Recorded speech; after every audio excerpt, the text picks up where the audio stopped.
Hi friends, ಇವತ್ತಿನ video ಮೂಲಕ ಆರೋಗ್ಯಕರವಾದ ಹಾಗಲಕಾಯಿ ಈರುಳ್ಳಿ ಫ್ರೈ ಯಾವ ರೀತಿ ಮಾಡೋದು ಅಂತಂದ್ಬಿಟ್ಟು ತೋರಿಸ್ಕೊಡ್ತಾ ಇದ್ದೀನಿ.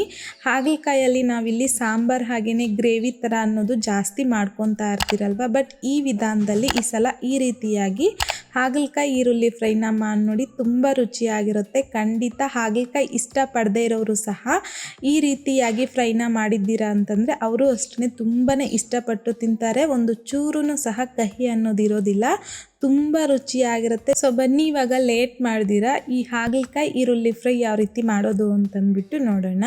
ನಾನಿಲ್ಲಿ 1 kg ಆಗುವಷ್ಟು ಹಾಗಲಕಾಯಿ ತಗೊಂಡಿದ್ದೀನಿ. ಈಗ ಒಂದೊಂದಾಗಿ ಹಾಗಲಕಾಯಿನ ತಗೊಂಡು ಈ ರೀತಿ ಮೇಲ್ಗಡೆ ಲೈಟಾಗಿ ಸಿಪ್ಪೆನ ತೆಗೆದುಕೊಬಿಡ್ಬೇಕು. ಸೊ ಎಲ್ಲ ಹಾಗಲಕಾಯಿಗೂ ಸಹ ಇದೇ ರೀತಿನೇ ಮೇಲ್ಗಡೆ ಲೈಟಾಗಿ ಸಿಪ್ಪೆನ ತೆಗೆದಾದ್ಮೇಲೆ ಒಂದು ಬೌಲಲ್ಗೆ ನೀರನ್ನು ತಗೊಂಡು ಹಾಗಲಕಾಯಿನ ಹಾಕ್ಬಿಟ್ಟು ಈ ರೀತಿಯಾಗಿ ನೀಟಾಗಿ ಹಾಗಲಕಾಯಿನ ವಾಶ್ ಮಾಡ್ಕೋಬೇಕು. ಸೊ ಈ ರೀತಿಯಾಗಿ ಎಲ್ಲ ಹಾಗಲಕಾಯಿನ ಸಹ ನೀಟಾಗಿ ವಾಶ್ ಮಾಡ್ಕೊಂಡಿದ್ದಾದಮೇಲೆ ಸೊ ಇದನ್ನು ಕಟ್ ಮಾಡ್ಕೊಬೇಕು. ಸೊ ನಿಮಗೆ ತೋರಿಸ್ಕೊಡ್ತೀನಿ ಯಾವ ರೀತಿಯಾಗಿ ಕಟ್ ಮಾಡ್ಕೋಬೇಕು ಫ್ರೈಗೆ ಅಂತಂದರೆ. ಸೊ ನೋಡಿ, ಈ ರೀತಿಯಾಗಿ 1 ಇಂಚ್ ಗ್ಯಾಪಲ್ಲಿ ಹಾಗಲಕಾಯಿನ ಈ ರೀತಿ ಕಟ್ ಮಾಡ್ಕೋಬೇಕು. ನಾವು ತಗೊಂಡಿರ್ತಕ್ಕಂಥ ಎಲ್ಲ ಹಾಗಲಕಾಯಿನ ಸಹ ಇದೇ ರೀತಿನೇ 1 ಇಂಚಲ್ಲಿ ಕಟ್ ಮಾಡ್ಕೊಂಡಿದ್ದಾದಮೇಲೆ ಇದ್ರ ಒಳಗಡೆ ಇರ್ತಕ್ಕಂಥ ಬೀಜನ ಈ ರೀತಿಯಾಗಿ ತೆಗೆದಾಕ್ಕೊಂಡ್ಬಿಡ್ಬೇಕು. ಎಲ್ಲ ಹಾಗಲಕಾಯಿನ ಸಹ ಇದೇ ರೀತಿನೇ 1 ಇಂಚಲ್ಲಿ ಕಟ್ ಮಾಡಿಕೊಂಡು ಈ ರೀತಿಯಾಗಿ ಬೀಜನ ತೆಗೆದಾಕ್ಬಿಡಿ. ನಾವಿಲ್ಲಿ ಹಾಗಲಕಾಯಿನ ಈ ರೀತಿ ರಿಂಗ್ಸ್ ಟೈಪಲ್ಲಿ ರೆಡಿ ಮಾಡ್ಕೋಬೇಕು. ಜೊತೆಗೆ ನಾವಿಲ್ಲಿ ಹಾಗಲಕಾಯಲ್ಲಿರ್ತಕ್ಕಂಥ ಬೀಜನ ವೇಸ್ಟ್ ಮಾಡಬಾರ್ದು. ಈ ಬೀಜನೂ ಸಹ ಹಾಕಿ ನಾನಿಲ್ಲಿ ಫ್ರೈನ ತೋರಿಸ್ಕೊಡ್ತಾ ಇದ್ದೀನಿ. ಯಾಕೆ ಅಂತಂದರೆ ಈ ಬೀಜದಲ್ಲೂ ಅಷ್ಟೇ ತುಂಬಾ ಪೋಷಕಾಂಶ ಇರುತ್ತೆ. ಸೊ ಹಾಗಾಗಿ ಈ ಬೀಜನೂ ಸಹ ವೇಸ್ಟ್ ಮಾಡಬಾರ್ದು. ಸೊ ಈ ರೀತಿಯಾಗಿ ಸಣ್ಣದಾಗಿ ಬೀಜನ ಕಟ್ ಮಾಡಿಕೊಂಡು ಒಂದು ಬೌಲಲ್ಗೆ ತೆಗೆದು ಪಕ್ಕಕ್ಕೆ ಇಟ್ಕೊಳ್ಳಿ. ಸೊ ಇನ್ ಕೇಸ್ ನೀವು ಇಲ್ಲಿ ಬೀಜ ಬಂದು ಸ್ವಲ್ಪ ಹಣ್ಣಾಗಿರೋ ಬೀಜ ಆಗಿದ್ದರೆ ಅದನ್ನು ಹಾಕ್ಕೋಬೇಡಿ. ಈ ರೀತಿ ಹಸಿಯಾಗಿದ್ದರೆ ಅದನ್ನು ಈ ರೀತಿ ಸಣ್ಣದಾಗಿ ಕಟ್ ಮಾಡಿಕೊಂಡು ಒಂದು ಬೌಲಲ್ಗೆ ತೆಗೆದು ಪಕ್ಕಕ್ಕೆ ಇಟ್ಕೊಳ್ಳಿ.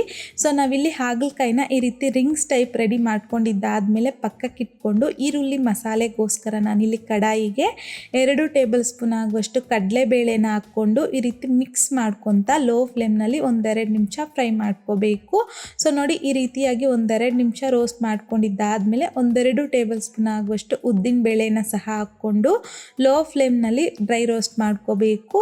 ಈ ರೀತಿ ಕಡಲೆಬೇಳೆ ಉದ್ದಿನಬೇಳೆ ಸ್ವಲ್ಪ ಲೈಟಾಗಿ ರೋಸ್ಟ್ ಮಾಡ್ಕೊಂಡಿದ್ದಾದಮೇಲೆ 2 ಟೇಬಲ್ ಸ್ಪೂನ್ ಆಗುವಷ್ಟು ಧನಿಯಾ ಕಾಳು, 1 ಟೀ ಸ್ಪೂನ್ ಆಗುವಷ್ಟು ಜೀರಿಗೆ, ಹಾಗೆಯೇ ಒಂದು ಅರ್ಧ ನಿಂಬೆ ಹಣ್ಣಿನ ಸೈಜ್ ಆಗುವಷ್ಟು ಹುಣಸೆಹಣ್ಣು ಹಾಕ್ಕೊತಾ ಇದ್ದೀನಿ. ಇಷ್ಟಾದರೆ ಸಾಕು, ಜಾಸ್ತಿನೂ ಸಹ ಹಾಕ್ಕೋಬಾರ್ದು. ಹಾಕ್ಕೊಂಡಿದ್ದಾದಮೇಲೆ ಲೋ ಫ್ಲೇಮ್ನಲ್ಲಿ ಚೆನ್ನಾಗಿ ಡ್ರೈ ರೋಸ್ಟ್ ಮಾಡ್ಕೋಬೇಕು. ಸೊ ನೋಡಿ, ಈ ರೀತಿಯಾಗಿ ಎಲ್ಲನೂ ಲೈಟ್ ಗೋಲ್ಡನ್ ಕಲರ್ ಬರೋವರೆಗೂ ಡ್ರೈ ರೋಸ್ಟ್ ಮಾಡ್ಕೊಂಡಿದ್ದಾದಮೇಲೆ ಫ್ಲೇಮ್ನ ಆಫ್ ಮಾಡಿಕೊಂಡು ಇದು ಪೂರ್ತಿಯಾಗಿ ತಣ್ಣಗಾಗೋದಕ್ಕೆ ಬಿಡಿ. ಅಷ್ಟರಲ್ಲಿ ನಾನಿಲ್ಲಿ ಹಾಗಲಕಾಯಿ ಫ್ರೈ ಮಾಡೋದಕ್ಕೆ ಅಂತಂದ್ಬಿಟ್ಟು ಕಡಾಯಿಗೆ 3/4 ಕಪ್ ಆಗುವಷ್ಟು ಎಣ್ಣೆ ಹಾಕ್ಕೊತಾ ಇದ್ದೀನಿ. ಎಣ್ಣೆ ಬಿಸಿಯಾಗಿದ್ದಾದಮೇಲೆ ಒಂದೊಂದಾಗಿ ಹಾಗಲಕಾಯಿನ ಈ ರೀತಿ ರಿಂಗ್ಸ್ ಟೈಪಲ್ಲಿ ಕಟ್ ಮಾಡಿ ಇಟ್ಕೊಂಡಿದ್ರಲ್ವ ಅದನ್ನು ಹಾಕ್ಕೊತಾ ಇದ್ದೀನಿ. ಹಾಕ್ಕೊಂಡಿದ್ದಾದಮೇಲೆ ಮೀಡಿಯಮ್ ಫ್ಲೇಮ್ನಲ್ಲಿ ಹಾಗಲಕಾಯಿನ ಈ ರೀತಿಯಾಗಿ ಮಧ್ಯದಲ್ಲಿ ತಿರುಗಿಸ್ಕೊತಾ ಗೋಲ್ಡನ್ ಕಲರ್ ಬರೋವರೆಗೂ ಚೆನ್ನಾಗಿ ಫ್ರೈ ಮಾಡ್ಕೋಬೇಕು. ಸೊ ಇಲ್ಲೇ ನಾವಿಲ್ಲಿ ಹಾಗಲಕಾಯಿನ ಚೆನ್ನಾಗಿ ಫ್ರೈ ಮಾಡ್ಕೋಬೇಕು. ಯಾಕೆ ಅಂತಂದರೆ ಆಮೇಲೆ ಅನ್ನೋದು ನಮಗಿಲ್ಲಿ ಹಾಗಲಕಾಯಿ ಅನ್ನೋದು ಅಷ್ಟೊಂದು ಚೆನ್ನಾಗಿ ಫ್ರೈ ಆಗೋದಿಲ್ಲ. ಸೊ ಹಾಗಾಗಿ ಆದಷ್ಟು ಒಂದು 70% ಆಗುವಷ್ಟು ಹಾಗಲಕಾಯಿನ ನಾವಿಲ್ಲಿ ಎಣ್ಣೆಯಲ್ಲಿ ಚೆನ್ನಾಗಿ ಫ್ರೈ ಮಾಡ್ಕೋಬೇಕು. ಅಂದರೆ ಮೇಲ್ಗಡೆ ಅನ್ನೋದು ಸ್ವಲ್ಪ ಕ್ರಿಸ್ಪಿಯಾಗಿ, ಜೊತೆಗೆ ಹಾಗಲಕಾಯಿ ಅನ್ನೋದು ನೋಡೋದಕ್ಕೆ ಗೋಲ್ಡನ್ ಕಲರ್ಗೆ ಚೇಂಜ್ ಆಗುತ್ತೆ. ಸೊ ಈ ರೀತಿಯಾಗಿ ಫ್ರೈ ಮಾಡ್ಕೊಂಡಿದ್ದಾದಮೇಲೆ ಪ್ಲೇಟ್ಗೆ ತೆಗೆದು ಪಕ್ಕಕ್ಕೆ ಇಟ್ಕೊಳ್ಳಿ. ಸೊ ನಾನಿಲ್ಲಿ ತಗೊಂಡಿರ್ತಕ್ಕಂಥ ಹಾಗಲಕಾಯಿನ 2 ಬ್ಯಾಚಸಲ್ಲಿ ಈ ರೀತಿ ಫ್ರೈ ಮಾಡಿ ಪ್ಲೇಟ್ಗೆ ತೆಗೆದಿಟ್ಕೊತಾ ಇದ್ದೀನಿ. ಈಗ ಮಿಕ್ಸಿ ಜಾರಲ್ಗೆ ಸ್ಪೈಸಸ್ನ ಹಾಕ್ಕೊಂಡು ಸ್ಮೂತಾಗಿ ಪುಡಿ ಮಾಡ್ಕೋಬೇಕು. ಸೊ ಈ ರೀತಿಯಾಗಿ ಪುಡಿ ಮಾಡ್ಕೊಂಡಿದ್ದಾದಮೇಲೆ ಇದರಲ್ಗೇ ಒಂದು 5-6 ಮೀಡಿಯಮ್ ಸೈಜಲ್ಲಿ ಇರುವಂಥದ್ದು ಈರುಳ್ಳಿನ ಸಣ್ಣದಾಗಿ ಕಟ್ ಮಾಡಿಬಿಟ್ಟು ಹಾಕ್ಕೊತಾ ಇದ್ದೀನಿ.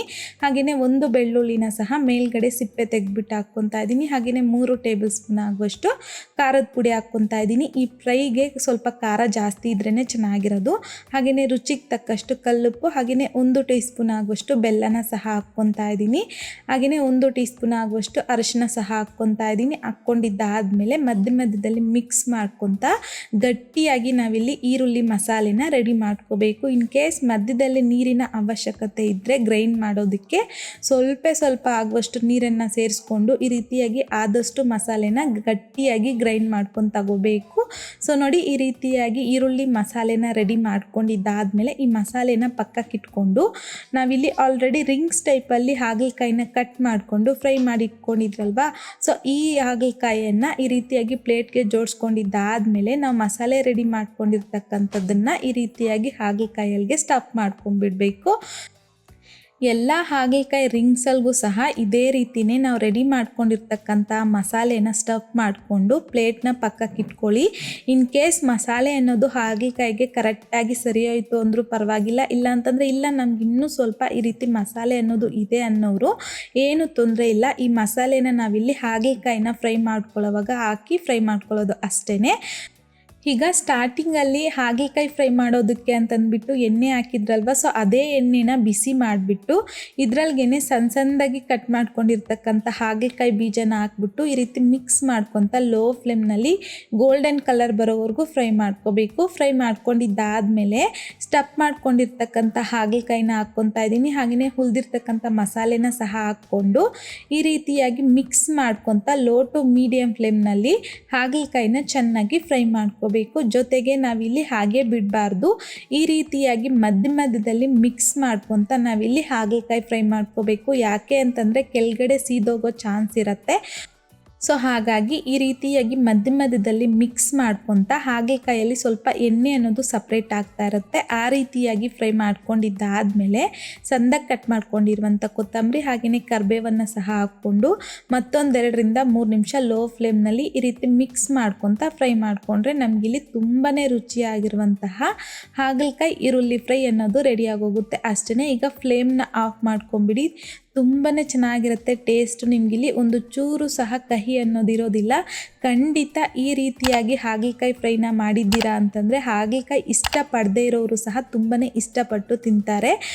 ಸೊ ಹಾಗಾಗಿ ಈ ವಿಧಾನದಲ್ಲಿ ಈ ರೀತಿಯಾಗಿ ಹಾಗಲಕಾಯಿ ಈರುಳ್ಳಿ ಫ್ರೈನ ಟ್ರೈ ಮಾಡಿ ನೋಡಿ. ಟ್ರೈ ಮಾಡಿದ್ದಾದಮೇಲೆ ನಿಮಗೂ ಸಹ ಟೇಸ್ಟ್ ಹೇಗೆ ಬಂತಂದ್ಬಿಟ್ಟು ಮರೀದೆ ನನಗಿಲ್ಲಿ ಕಾಮೆಂಟ್ ಬಾಕ್ಸಲ್ಲಿ ಕಮೆಂಟ್ ಮಾಡಿ, ಲೈಕ್ ಮಾಡಿ, ಹಾಗೆಯೇ ನಿಮ್ಮ ಫ್ರೆಂಡ್ಸ್ ಆ್ಯಂಡ್ ಫ್ಯಾಮಿಲಿ ಜೊತೆಗೆ ಶೇರ್ ಮಾಡಿ. ಮತ್ತಷ್ಟು ಈಸಿ ಆ್ಯಂಡ್ ಸಿಂಪಲ್ ಕ್ವಿಕ್ ರೆಸಿಪೀಸ್ಗೋಸ್ಕರ ದಯವಿಟ್ಟು ನೀವಿನ್ನೂ ನಮ್ಮ ಮೇಘಶ್ರೀಸ್ ಕಿಚನ್ ಚಾನಲ್ನ ಸಬ್ಸ್ಕ್ರೈಬ್ ಮಾಡಿಲ್ಲ ಅಂತಂದರೆ ಸಬ್ಸ್ಕ್ರೈಬ್ ಮಾಡಿ.